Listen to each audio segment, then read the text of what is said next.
More than 4,000 migrant deaths so far this year. How does that compare to last year?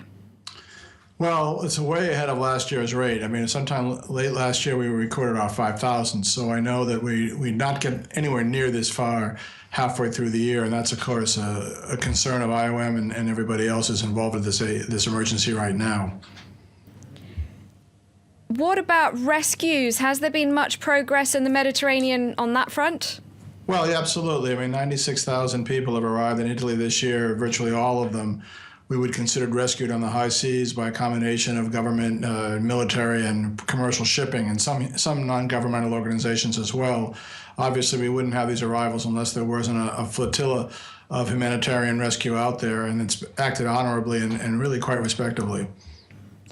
But obviously, more needs to be done to prevent this many deaths. What can be done? What would you like to see happen? What we've been saying for years is that migration should be safe, it should be legal, and it should be secure for all. There should be efforts to extend visas or humanitarian entry or temporary adjusted status or anything you want to call it, including asylum, for the hundreds of thousands of people that are making their ways to these dangerous voyages. I mean, there's just no reason for people to risk their lives to be safe, especially when many of them qualify for asylum after they arrived in Europe.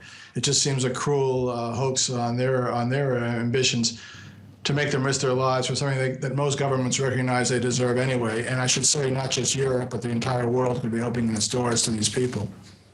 Now, as I mentioned before, most migrant deaths this year have happened in the Mediterranean. If we look at another route via the Aegean, what difference has the deal Turkey struck with the EU made?